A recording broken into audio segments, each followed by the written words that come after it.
What's up, YouTube? We're back in the shop again working on Sonic, and we're doing a lot of the wiring for all the additional stuff we're adding to the Ranger. I've got this 3 conductor 20 gauge wire. This is for the rock lights. I've got this side already wired in, then it runs down. This is teed off here. That will go down to the center mounted rock light. The reason I haven't mounted it is because this is going to get a Super ATV skid plate. That's the plan, and I'm going to mount the rock light possibly on the back side of the skid plate. It may get mounted on the front or the bottom. I don't think I'm going to hit rocks and stuff with this too bad, but I want it to be pretty protected, so I may actually recess it up underneath there. And it'll be for the shooting light down kind of in the middle. That will have a JST connector. I've ordered some waterproof ones. They look like these here. They're these little connections here. They're waterproofed and sealed. I'll use 2 pins for those. And then if I have to replace my lights on there, I can. I didn't here. These are soldered direct, which is kind of unfortunate. But the JST connections will make it easy so I can drop the skid plate if I need to drop the skid plate. So that's what I'm doing for the rock lights. That'll be for a lot of the side marker lights as well, because of the just ease of running, because there's actually, like I said, it's 3 wire instead of just 2. So there'll be there's a yellow, a red, and a ground in there. So I can use that on my lights that are the smoked 3/4 lights that are amber and red for the back, amber for the front, and then blue for party mode. So when you turn the rock lights switch on, all of the side markers and the lights in the headlights there will be blue, and it will give you more of that cool effect, you know. So that's what we'll have for that. I went ahead and picked up some recoil 9 speed wire. It's a 9 wire speed wire. It's got 9 16 gauge wire in there. I believe actual copper wire too. We'll actually probably do a test on that, scrape some back, see if there's actual copper wire in there. It does look pretty, yeah, it looks pretty coppery to me. I do believe it's actual copper wire. But I've got this for the back to the front. I went ahead and replaced the 3-pin MetroPack connection with a 12-pin Deutsch connection. This is the bed connector. There's gonna be a lot of stuff going on in the bed, so I don't like running wire up and around and up the back by the hinges. And you gotta deal with that if you ever have to take the bed off to service it. So I'm gonna run all this into this connector. I went ahead and put a riv nut down in the air box and then screwed a little mount tab there. It's good and solid. Our bed connection will plug right into that. Your tail lights, turn signals, all that, because this is getting turn signals too. So that'll all come for the 12-pin connections, along with 4 speaker wires for the 6-channel on my amp that I'm putting in this, because I'm going to mount some speaker pods off the back for the people sitting in the bed, because I don't know if I said this before, but it's going to get a Suburban bench seat in the bed. I'm going to get the brackets mounted to the floor, probably brace the floor a little bit. But then my major plan is I want to build like a cage, a roll bar over the back. So it'll have some lights, lights, you know, yeah, lights everywhere. We've got to put lights on everything. It'll have some lights in it. It'll also have some, like the speakers, all kinds of stuff. I'm thinking this might get some lighted lips too. I don't know yet. We'll see. This thing's gonna be straight up party mode when you hit that rock light mode, or that rock light button. This thing will have blue lights for days. So yeah, it's gonna have blue lights under the dash, blue lights, rock lights all the way around it. All the side markers will turn blue when you hit that switch. So it'll be pretty cool when that happens. It'll have the ride command with the stereo all integrated. It's gonna have, I'm gonna build me a killer headliner. That's gonna have, I wanna put 4 speakers, either one here, there, over there, and there, or 2 across, and 2 on one side and 2 on the other. It depends. I don't know. I'm going to do probably 1/2-inch MDF and make it, and then just have a bolt to the roof, and then it can. Then I can build like probably a center that goes here, and that'll have a drop down for possibly a CB radio and some other stuff. That's my plan. maybe a switch panel up there as well. Who knows? We'll see. But that's got room to grow. I'm going to send 2 runs, well, actually 3 runs of this 9-wire up there. 1 run will be just stereo specific, and the other 2 runs will be for like switches and some light accessories. Because 16-gauge wire run most light accessories, so that won't be a problem. Like you said, it's going to run a couple of cube lights, probably off of the rear rack. That's probably about all it's going to do. I got to build the rear rack yet, but I'm going to have all the wiring there so it's ready. So yeah, that's what I'm doing. So I'm going to go ahead and crack on and get a little further, and we'll cut you guys back on when I get a little further.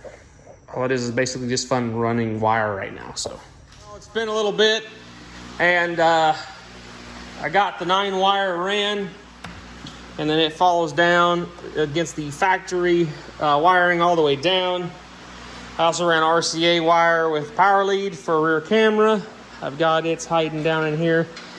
I got to build me a bracket to mount it to where it kind of points down to see really good for the rear camera on the ride command. I've been working on some stuff. I actually have a later air box out of full size 1000, like a 2020 or 2019 and newer, with the with its factory tube that goes to the same air box. It'll work. I'm gonna drill a couple and or a couple holes and put threaded inserts, bolt this up here. This will be the new air box for the 900, because I hate the 900 air box.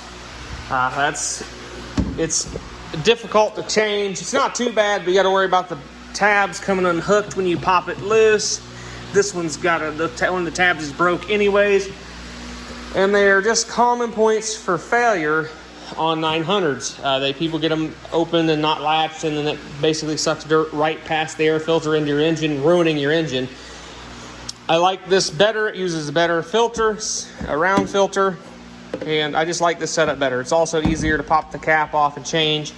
So I'm going to go ahead and use that setup on this. To do that, all I'm going to have to do is get a 90 bend on this to hook it into the output, or the input here, and the output goes right into the throttle body. I wanted to put snorkels on this thing, but I decided not to. The exhaust for the clutches is about 3 feet off the ground with these tires and this lift combination. If I'm in that much water, my feet are going to be getting wet, and to me, that's not fun. But yeah, I don't want us to be in real deep water with this. Like I said, 2.5 feet of waters. We're going to have to be finding some place to get out of this. But anyways, that is my plan. Was my plan to do snorkels, but now that I'm not running snorkels, I would like to have some sort of fan in my clutch intake. Because this machine having big tires, lift, the big tires, the added weight, and everything is going to cause more stress. What does stress do? Well, stress causes more heat. And more heat in your clutch and on your belt is not good. So if you can put some way to positively push air and dirt and everything and dust through the clutches or through the clutch box and get it out and let it vent, it makes a difference. I had one on my 1000 XP Razor, and it helped tremendously. So I pretty much got the same exact Oldwood blower. It's the Turbo 3000 inline blower. I can't remember how many CFM it is. Okay, it's a 2.6 amp draw. English, please, English. None of this English? English is on the back. That makes sense, yeah. At 13.6, it's 145 CFM, 120 at 12 volts. It does move plenty of amps at 12 volts, believe me. All I did was took my stock tube that goes from the intake, from the tube that goes across to the passenger side inlet area that goes down into the clutch box. All I did was took this and cut this much out of it, and went ahead and added it in between here with a couple hose clamps. Went ahead and braided up the connection, zip tied it up there so it's nice and secure, and put a Deutsch connection on it, because that makes life a lot easier. But yeah, this setup will go right in the stock area and work like a charm. Go ahead and plug this in here. I got a warning. Oh yes, this is the warning sticker for it. Gasoline vapors. Go ahead and plug this in. It is kind of loud.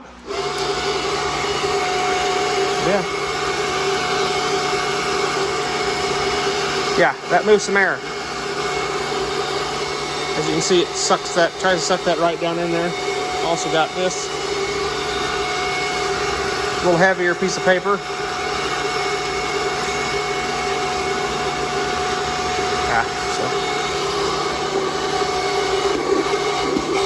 Yeah, we definitely can move some air, and that's just on a little M12 Milwaukee battery, and it's not even fully charged, so this thing should spin even faster with the machine running and idling. Now, on my XP Razor, I had it on a switch.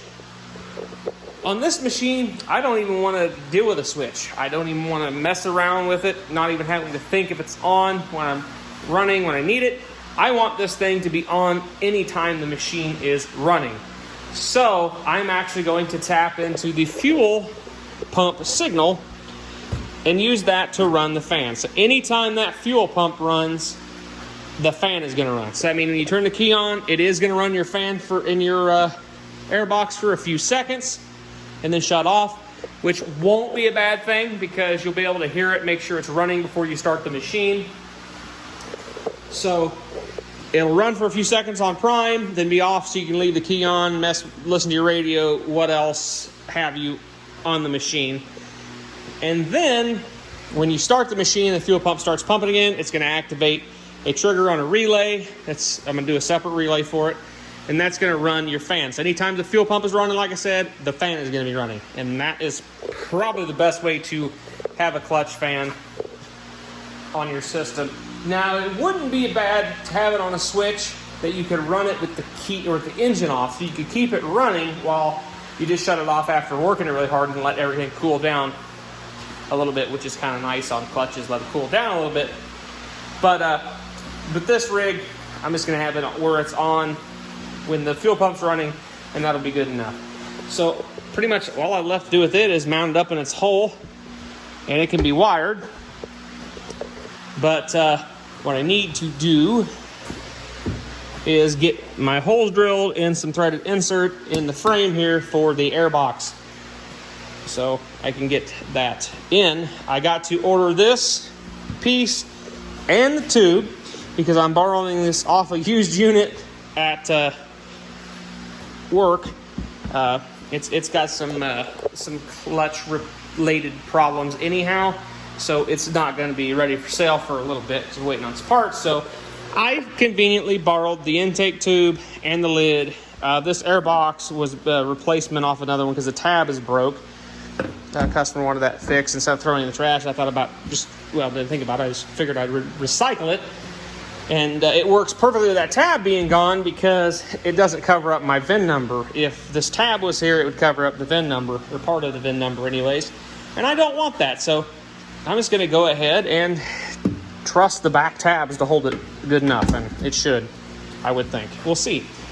But yeah, then I got to get a 90 so I can hook this up so I can use the factory side intake for the airbox, and that should work pretty good, I would think. So anyways, I'm waiting on a few more parts. I did buy that voltage regulator like you guys seen, the cheap one. I broke down, and I'm not going to be using the cheap one. I actually got the pigtails and everything to go from the old style stator wiring to the upgraded, like 16 and above voltage regulator that Polaris uses. We're going to go ahead and use that on this machine. I got a new plug for back at the stator, so I can replace that plug there in the stator, so the plugs for that will be all nice and changed out, no longer melted. And then we'll have a good stock Polaris voltage regulator, which someday I'd like to maybe put a Rick's Hotshot double voltage regulator system in this thing. But as of right now, I'm just going to rock with the single Polaris. It wasn't too much more than to buy just the unit, and I'm making the wiring myself, but to buy just the unit than buying the cheap aftermarket one I did. I could send the cheap aftermarket one back, but I'll just keep it around here. It'll fit a couple other 900s around here, so, you know. Anyways, so yeah, that's what I've been up to. I did get my solderless connections, so the Japanese solderless connections, they're pretty fun. I'll have fun doing them, I'm sure. They'll probably make me pull my hair out, but anyways, that's going to be for the rock lights and the turn indicators. Well, yeah, well, not really the turn, the side markers, the turn signal indicators, all that stuff. So that'll be for that. We'll have to get all that stuff wired. But yeah, we're slowly trucking along. We're getting there. So I'm still waiting on the exhaust shield. I am considering pulling off the exhaust. I know it wouldn't hurt to put a new exhaust donut down there on the muffler to head pipe.